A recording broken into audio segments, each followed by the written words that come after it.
Kepadatan penumpang di Bandara Internasional Soekarno-Hatta mulai terlihat pada Minggu, 21 Desember 2025 sore WIB.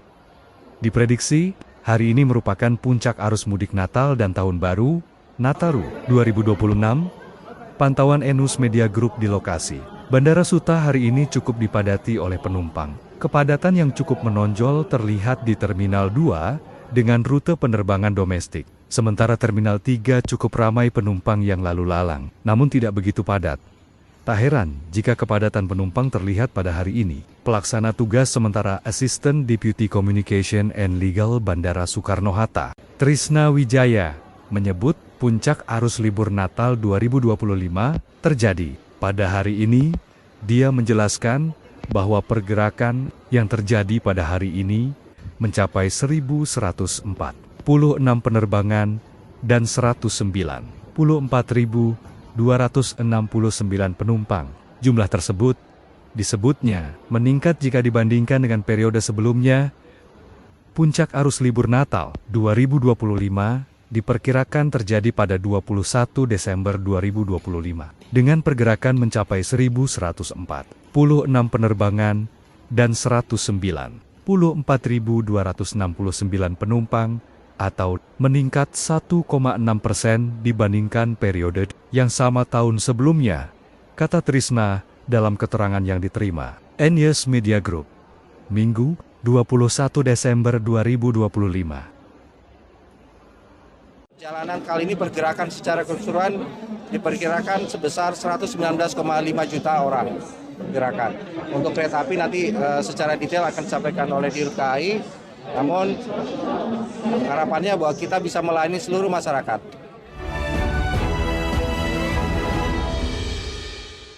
Ya, kita ke informasi selanjutnya. Pemirsa, Menteri Perhubungan Dudi Purwagandi memprediksi pergerakan perjalanan masyarakat pada libur momen Natal dan Tahun Baru 2025-2026 mencapai 119,5 juta orang. Mobilitas masyarakat tercatat akan meningkat 2,7% dari tahun lalu.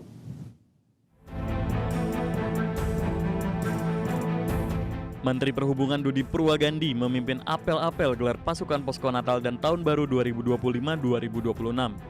Apel ini demi menjaga kelancaran mobilitas nasional di tengah peningkatan perjalanan libur Nataru untuk memastikan kesiapan petugas gabungan baik KAI, petugas kepolisian maupun TNI. Untuk momen Nataru kali ini, Menteri Perhubungan Dudi Purwagandi memprediksi pergerakan perjalanan masyarakat mengalami peningkatan sebesar 2,7% ketimbang tahun lalu dengan jumlah diperkirakan mencapai 119,5 juta orang.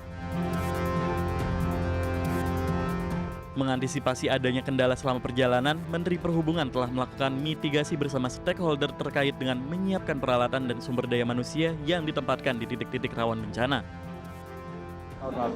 Perjalanan kali ini pergerakan secara keseluruhan diperkirakan sebesar 119,5 juta orang gerakan. Untuk kereta api nanti secara detail akan disampaikan oleh Dirut KAI, namun harapannya bahwa kita bisa melayani seluruh masyarakat. Dari jumlah tersebut memang ada yang merayakan Natal saja, ada yang merayakan Tahun Baru saja, ada yang merayakan Natal dan Tahun Baru. Sementara itu, PT KAI sendiri telah menetapkan masa angkutan libur Nataru selama 18 hari hingga 4 Januari 2026 nanti. Selama momen tersebut, KAI telah menyiapkan kereta Nataru dengan kapasitas mencapai 49.635.000 lebih tempat duduk. Dari Jakarta, Ranis Tuan Sanjaya, Tim Liputan IDX Channel. Sementara itu, pemirsa, Angkasa Pura Indonesia atau Injourney Airports memprediksi akan ada 10 juta pergerakan penumpang yang akan menggunakan transportasi udara. Ya, bahkan hingga saat ini sudah ada 558 permintaan extra flight untuk Nataru tahun ini. Pengelola Bandara Angkasa Pura Indonesia terus mempersiapkan peningkatan fasilitas penunjang guna kelancaran para penumpang yang akan menikmati libur Natal dan Tahun Baru. Terdapat 37 bandara sudah mulai membuka posko Nataru yang akan memantau dan mendata segala aktivitas bandara selama libur Nataru. Injourney Airports memprediksi akan ada 10 juta pergerakan penumpang selama periode Nataru. Direktur Utama Angkasa Pura Indonesia Muhammad R. Pahlevi mengungkapkan permintaan extra flight dalam angkutan Nataru periode 15 Desember hingga 5 Januari sudah mencapai 558 permintaan extra flight yang didominasi penerbangan domestik.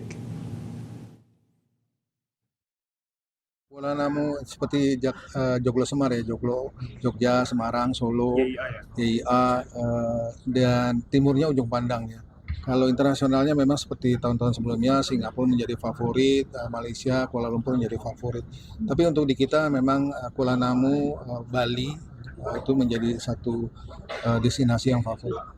Bali, Lombok, Labuan Bajo itu menjadi favorit. Kementerian Keuangan mencatat hingga 30 November 2025, realisasi penerimaan pajak mencapai 1.634 triliun rupiah. Capaian tersebut lebih rendah dibandingkan periode yang sama tahun lalu yang mencapai 1.688,6 triliun rupiah.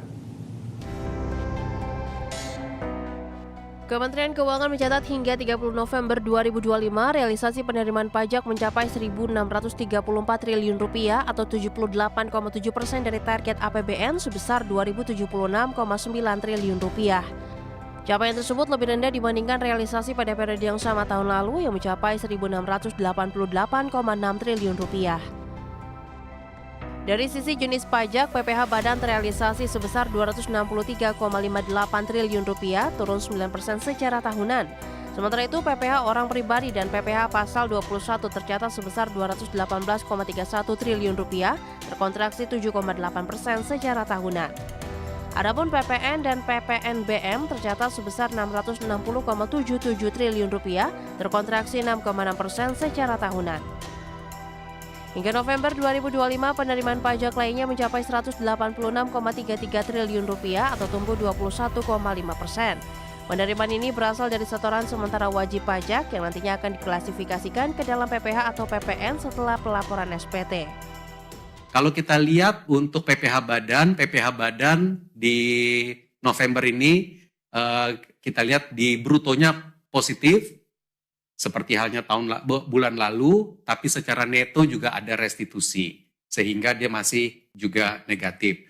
Namun kita berharap akan terjadi perbaikan nanti kalau yang angka paling bawah yaitu pajak lainnya yang neto ada 186,3 triliun penerimaan pajak lainnya yang nantinya akan dikategorikan dia masuk ke bagian PPh atau PPN. Secara bulanan, kinerja pajak neto mulai menunjukkan perbaikan.